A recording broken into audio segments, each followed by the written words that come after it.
Oh, Phil, how's that looking? Great. All right, guys. This is Anyway, my friend. a busy person's guide to starting and closing business. I just named it after that because I try to juggle a lot of things, and over time, I managed to squeeze in starting my business.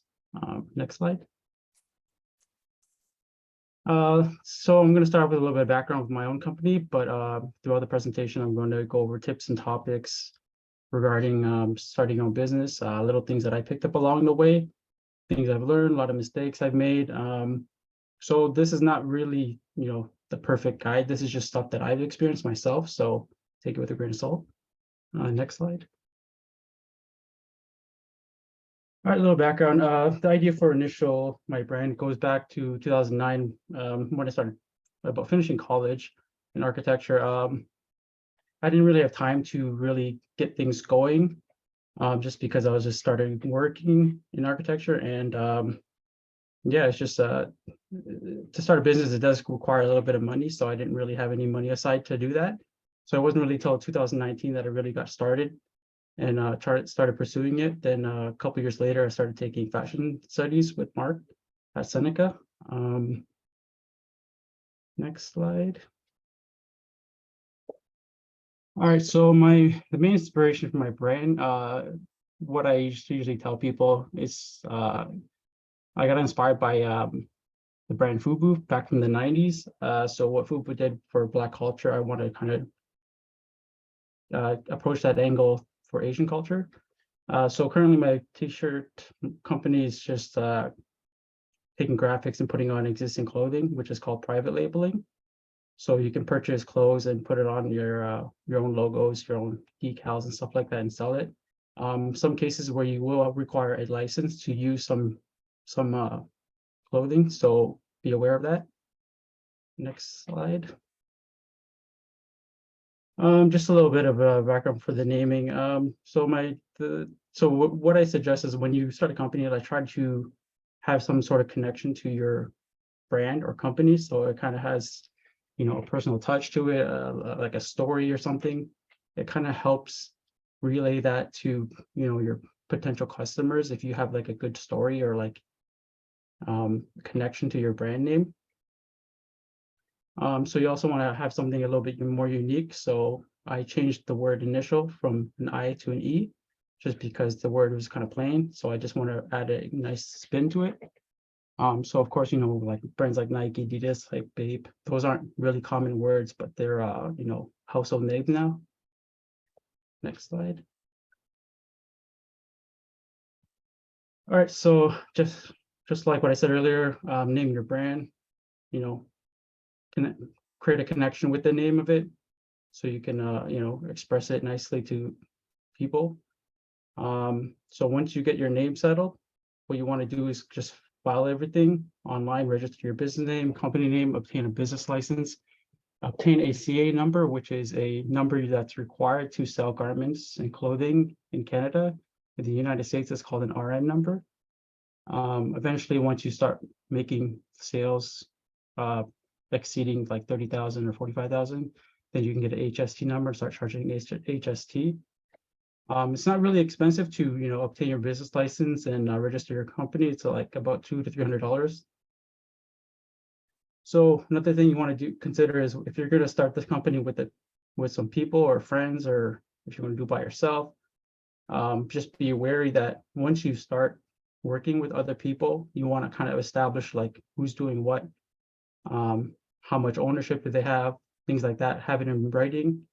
Because there's some instances where I had someone I know, they started a company.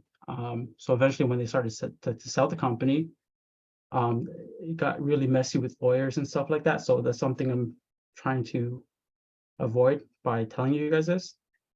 I know it's a lot of work to do things by yourself, but if you're going to set up a team, make sure that everyone has the same passion, because it's kind of hard to tell people what to do if they're not really in it, especially if you're trying to do a lot of the work. Then you'll start building up resentment and stuff like that. So just be aware. Next thing you want to do is develop a good business plan. A lot of times you have an idea to like, oh, let's start selling t-shirts, stuff like that. But if you don't really have a good business plan, then you're kind of going to start straying away from what you initially wanted to do. So it's good to have a a nice business plan fleshed out so you can have something to refer to later in case you kind of deviate from different things or try different things, and it's like sales and stuff aren't really popping.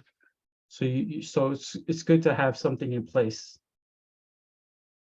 Another thing I suggest is develop like an elevator pitch, because like sometimes you'll talk to people and they'll be like, "Oh, what do you do?"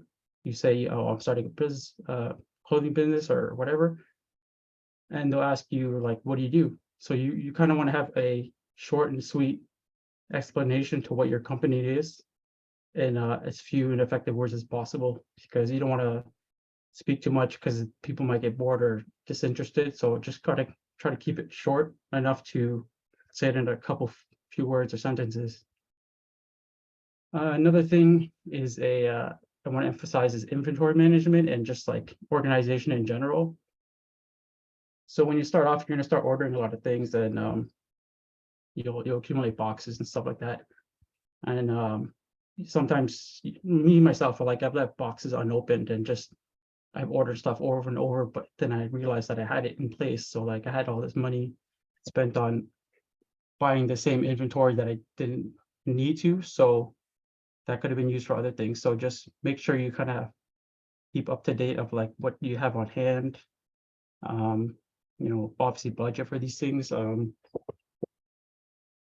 good thing that I used early on was just even using Google Sheets or like Google drives and stuff like that, Microsoft Excel, like those things where it's available to us as Seneca students. So really take advantage of that now. Once we graduate, you can either keep using Excel or just use Google Sheets, which is free. It's good to have, so also like what I use Google Sheets for is if people order stuff, I create a schedule. So I don't work on all the clothes right away, but then I have it written down somewhere so that I know like this is going to take this long. I can set aside some time to do everything at once. So yeah, that's just one of my tips. Next slide. Oh, I wanted to say just those things that I listed before, like it's good to have those things in place, because if you're going to start a company, it's going to be kind of hard to really focus on that if you're just doing it on the side. So like having these things in place kind of really sets things into reality. So like then you'll feel, I guess, more inclined to keep working at it instead of just having it as like a side thing. So that's what I suggest.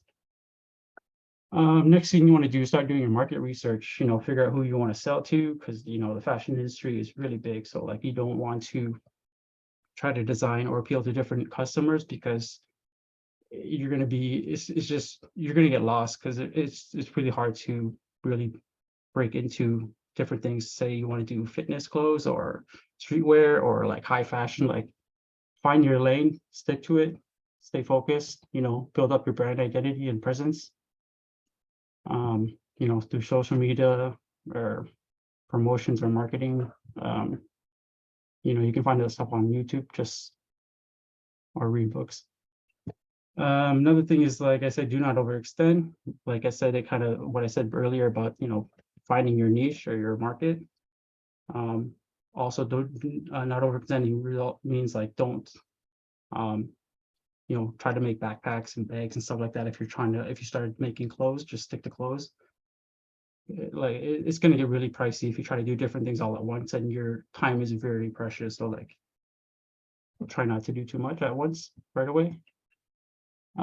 Designing a logo. I find a good logo for clothing is one that's like easy to draw from memory. So like if you remember like those S that you used to draw in like high school, like everyone knows how to draw that, but like it's like nothing but like you want to have something that's so easy and to draw out, whether it's a shape or like a monogram, or if it's just like a word, text. Another thing I want to mention, that if you're going to use text for your brand, some cases you might run into like copyright issues, because not all text is free source or like a freeware, I guess.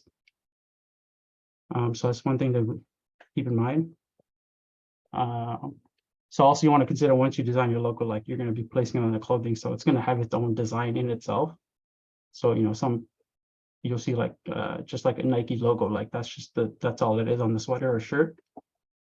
People like it because it's, it looks nice, I guess. Next slide.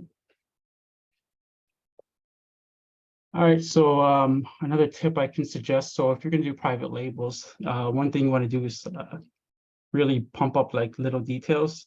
Some people I feel are kind of lazy. They'll do design and just put it on a existing sweater, like whether it's a Gildan or American Apparel. Like that's not really going to help elevate your brand if you're just going to use the clothing's existing label or tag or whatever. So what I'd use is I just iron on my size label. So if you can see right there in the picture. One reason I did that because I don't like tags that hang, because it kind of like, it's just like an extra fabric. It's not that comfortable for me, I think. Another thing you can use are hem tags, which are like little tags that you can sew on the sleeves or like the bottom of the t-shirts and stuff like that. It's a nice touch. A lot of people come up to me like, oh, that's a really nice touch. I really like that. So I think it's a good idea if you want to do clothing for streetwear and stuff like that. These little details help appeal to customers. So if you're going to price your clothing, I suggest, you have a market or margin of 40 to 50%. So if your materials and labor costs about $15, then you can sell it for like $22 at least. You can go much higher because like clothing is kind of expensive now. So I don't think people are going to be too concerned about how like a $30, $40 t-shirt these days. Another thing you want to think about is like how much your time, how do you value your time? So like, say it's going to cost you an hour to make, like 20 t-shirts. Like do that kind of math in your head once you start making your shirts or clothing. Figure out how fast you can make these things. What is your own personal hourly rate, and just kind of figure out how much you can sell your clothes for that way as well. Next slide. One thing I started to do before I started selling any clothes is I bought like a bunch of different t-shirts and stuff like that. And I call it sampling. I don't know if that's the actual industry term. So I bought a bunch of different t-shirts and sweaters and stuff like that to figure out like which ones I liked, which ones felt comfortable, what's the material fabric, how much it costs. I weighed a lot of different things before I decided to use that shirt going forward, because say you put something out that's really cheap, then you kind of decide later on that you're going to use more premium materials or fabrics. People might already have this pre-existing notion of like, oh, this stuff is kind of cheap, like I'm not going to buy from them anymore. So like you kind of want to first establish like what you're going to use right away, I guess.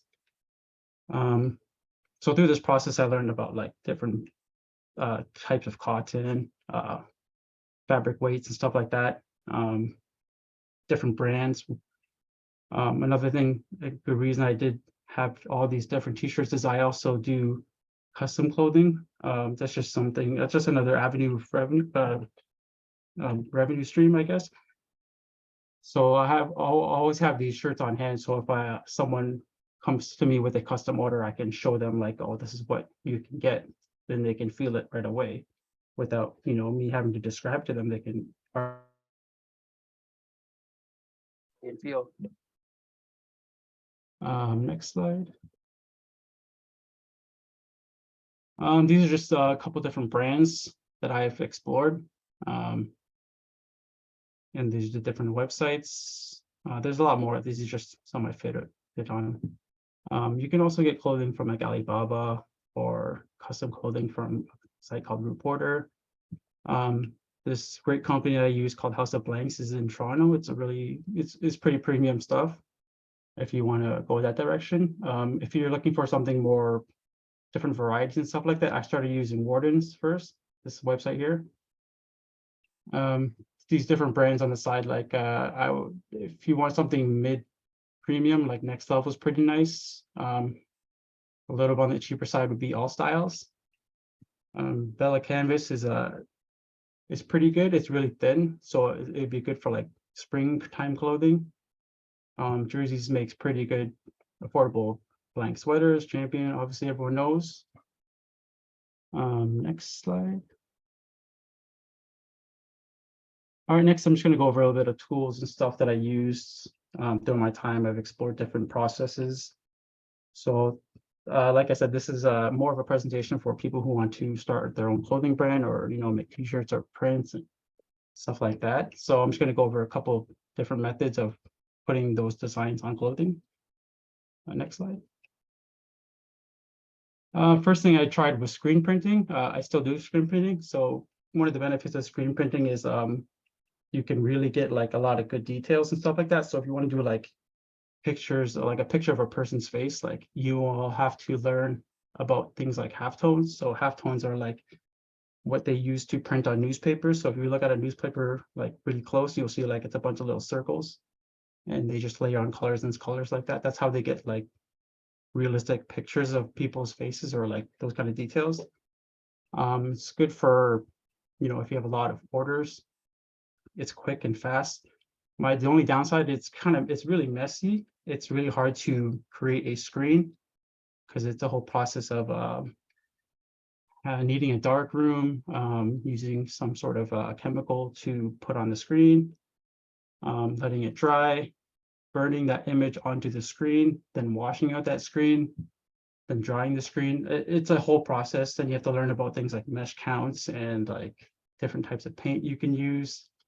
Learning how to properly stroke the squeegee to get the print on it, because sometimes you'll get something called fogging, which is kind of like when you'll see, like if you lift the print, it'll be like kind of blurry. So that's called like fogging.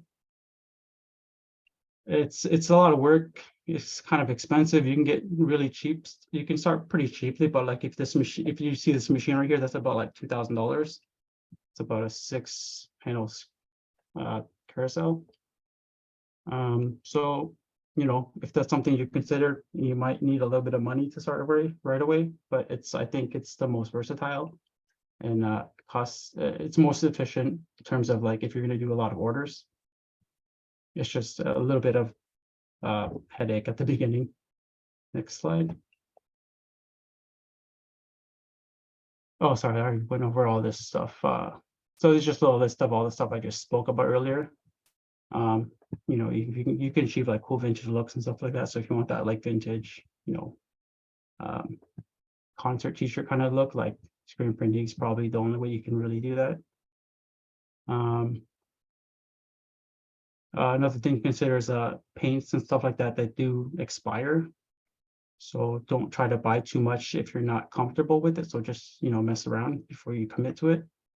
And like I said, it's really expensive. And another thing to consider, if you're going to hire someone to do screen printing stuff for you, it gets really expensive because they'll charge you per color, per design, like per location. So it kind of builds up if you're going to do screen printing and have someone else do it for you. So decide if you're going to do it or hire someone to do it. Next slide. Another method that's really cheap, and I think it's pretty good for people who's going to start. It's called heat transfer vinyl. The only downside is you can only really do like single color text or images like you see at the bottom right. Let's go to the next slide just to go over the pros and cons. Pros is very easy to use. It's fairly inexpensive. You can get one of these things called Cricut machines. It's in the previous slide. You'll see like a little machine called a Cricut, or you can get another brand called Silhouette. So those things start about $150. The higher end machines cost about $400, $400 to $500. The good thing about the higher end machine called the Cricut Maker is you can also use it to cut out, cardboard and stuff like that, or even patterns for clothing. So like if you want to cut out like pockets and stuff like that, it's really good for that. You can also do like engraving. The downside with heat vinyl, like it's rated to last about 60 to 80 washes. I have not experienced any real issues myself. The only real issue I had once was I made jerseys for a team, but they're playing football outside, so it was really hot outside and they were sweating. So I didn't anticipate, moisture and all this really high heat. So then it started peeling. That's the only time I've really seen it really go bad. Because what they say is what you want to do is once you press the shirt, You want to look at the print. You'll see the fabric through the vinyl. So once you see that, you're pretty good. Most cases. They say to let it rest or cure for 24 hours after you start pressing it. Another downside is it's very labor intensive. So even though you have this machine that prints it out for you, you still have to peel off all the little remaining vinyl. So say if it's something a little bit more intricate, it might be really tedious. Another downside is you can't really do a lot of different designs because either it's too complicated or the lines are too thin. You can't do a picture of someone's face. Yeah, it's just preferred for like solid color designs without a lot of details. Next slide. Another thing is so this thing called pre-printed heat transfer. So it's kind of like so they'll print your design on a like clear piece of paper or yeah, plastic or whatever. So then you can just, it's the same process as before. So you just kind of have to heat press the design onto a shirt. Good thing it's fairly inexpensive. You can get it from Alibaba. They'll print like, you know, some designs for as cheap as 10 cents. Sometimes it's as expensive as like $2, but depends on your design and it depends on the size. Another downside is just the shipping is really expensive. So if you're going to order from, you know, whoever from Alibaba, like try to get a lot of orders or designs in so they don't have to pay too much shipping. Like I said, there's very little limitations on design, so you can do a lot of you know, more complex designs that you couldn't do with heat transfer. You don't have to worry about having to peel or like take away any vinyl or whatever, so it's less labor intensive. The cons, it may eventually crack depending on the quality of the print you get. Shipping from overseas may take a while, you know, 2 to 3 weeks. It may have a shelf life. I'm not too sure. I've noticed some of my prints that I've ordered before from them, it wasn't adhering to the clothing as it used to, so it might have a shelf life. I'm not too sure. You may require to do some digital cleanups on some designs because they're not everything you can send to them, they're going to accept, because they're going to go through it and do a little test run. So sometimes if you don't have a clean drawing, it's not going to, you might have to do a little bit of cleanup on your end. Similar methods to this pre-printed heat transfer is it's called direct to garment printers.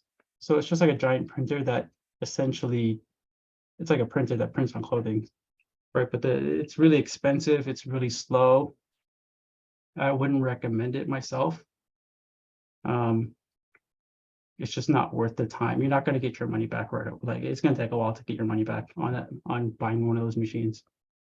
Other methods you can use embroidery or patches. You can find a lot of people around Toronto to embroider for you. You can buy machines. There's a machine called the Brother, like 1600 or something SE, that does embroidering. It's a little bit slow if you're going to use the machine. You can also order patches from like Alibaba and stuff like that. If you just want to heat press those patches onto your clothing, that works too. Other things I tried was airbrushing or like hand painting. Like if you want to really dive into like, you know, the artisanal like handcrafted clothing and, you know, sell at a premium, you can take that approach. Just make sure you're using garment paints. Acrylic and stuff like that, it's not going to work. It's going to break, it's going to wash off. So get the proper paint for that. Next slide. Yeah, these are just images of like what I was just talking about earlier, the DTG printers, like as a giant printer that just you pop your shirt in, comes out, airbrushing, everyone knows what that looks like. Heat iron on patches, pretty cheap. The one on the right is a embroidery machine. The other one's another one that's a little bit smaller, has a smaller, it's called a hoop. So that's about 4 or 5 inches. So like if your design's small enough, like you can just go with that machine on the left.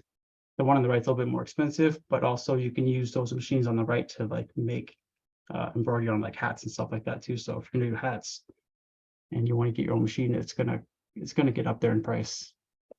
Next slide.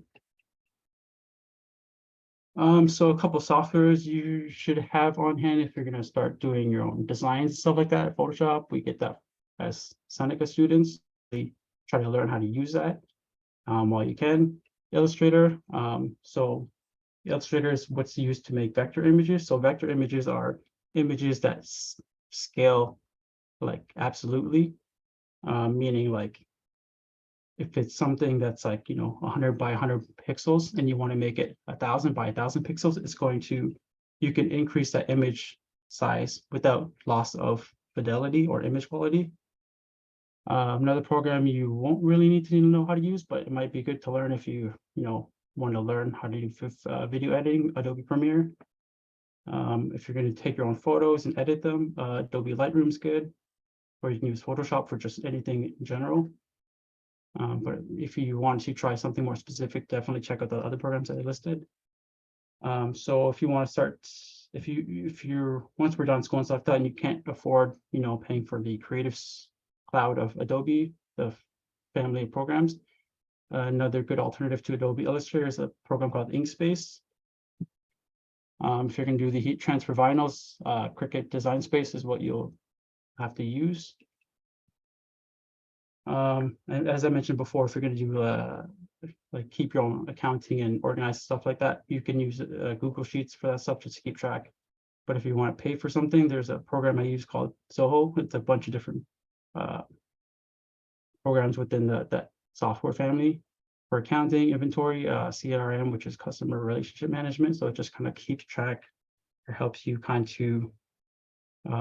keep in touch with the customers, create email campaigns and things like that. So there's different ways to go about it. There's stuff you can look it up on YouTube if you're not too sure about Zoho, because it might be out of price range. Like I said, free software, Google Docs, Sheets. Next slide. So for if you're going to make a website, so what I use now is Wix. So I pay about $400 a year. There's other alternatives I listed below. Squarespace, similar website making as Wix. So it's a lot of drag and drop. It's really easy to use, and it's if you want to do things that's not just exactly or specifically e-commerce store, you want to check out those websites. But if you want to just do e-commerce, just sell, here's a product, this is how much it costs, here's my shop. Shopify is good. Another good alternative is Etsy. So Etsy is good because you just pay, there's no monthly, but they'll take a cut and you just have to pay for your posting. So if you post like a product, it may cost like 30 cents and they'll take a cut of every sale. So there's no monthly fee. If you're going to get domains, what I use is called namecheap.com. So you can get a domain as cheap as $10. So when you start your company and like figure out the name, like you might want to check in if your website domain's available, if that name's available, and make sure it's not too expensive. So, think about that. Instagram I find is great for marketing. Has a lot of great tools. You can create promotion or campaigns on Instagram, so you can help. So when you create the promotion or campaign, you can list like your target demo, age demo, demographic or geographic, how much you want to spend per day. Sometimes it's cheap as $7. You can pay up to like $200 to $1,000 a day. So you can have that, like it shows you how much you'll spend over time. So it's a good, I find it pretty good. It worked well. One thing about starting your own brand, it's kind of hard to do is keep up with social media and marketing, because like a lot of things now is a lot of social media in marketing. So it's kind of hand in hand. So if you have a bunch of different social media accounts like Twitter, Facebook, Instagram, what else is there? Yeah, if you have a bunch of different programs, you want to kind of set up automatic posts so you don't have to deal with it every day and post and constantly be on your phone, like, trying to think of content and stuff like that. There's a program called Hootsuite. So you can kind of set a day aside and just create all what you want to do and what you want to post and have it scheduled. And this program Hootsuite will do it for you. So once you have everything set in place for that day, you can just leave it and forget it, because it'll automatically post for you over, however long you have it scheduled for. Another good program I would suggest is Discord. Like I said, you kind of want to try to connect to your customers in a way. I know it kind of seems tedious and stuff like that, but I think if you're going to start off and try to, stay like in the loop with your customers, like Discord's a good thing to kind of create, to have like create your community, help you engage, you can post promotions and stuff like that. It's worthwhile to have. It's not, needed, but I think it helps. Next slide. So yeah, so the other thing is that if whatever I said is kind of not quite, hitting home or making sense to you, you can obviously look up stuff on YouTube. You can find a lot of things on YouTube. I found most of my stuff on YouTube. Seneca has a really cool college learning hub. Also, LinkedIn has a cool learning thing. So if you want to learn how to use Photoshop and any of the programs I mentioned before, you can check those out. Another thing I used was called Domestica. So you can get online courses for all kinds of things. College, obviously we're in college, and audible.com. So these are just some audio books that I've listened to. It's just a couple of them. Because we're like, it's hard to, some people find it easier to like read to learn. Some people, like me, I'm too busy, so I can't sit down and just read a book. So I use Audible to kind of learn what I need to learn. Next slide. Just a couple of things, alternative revenue streams. If you're, we want to tackle this full time and you're not really, and you have some time in your hand, like there's some lists of some good alternative streams of revenue to kind of help, drive your passion for your company or what you're looking to do. YouTube, you can create a YouTube channel, you can teach, you can, vlog. Again, it helps you connect with your customer base. Another website called Twitch, you can live stream. So if you're going to like create something and you're just sitting there drawing anyways, like just go on, live stream on Twitch, let people get an inside view of like what you're doing. Again, engage with your customers, that's important. And like I said before, I do custom clothing. So, I'll get orders for like, different restaurants. Like this is the list of different companies that I've done clothing for or still do clothing for. So that's a good like side gig to kind of keep, cash flow flowing. So yeah, if you find that just trying to do clothing is not enough, like, try to pursue different avenues. Next slide. Okay, that's it.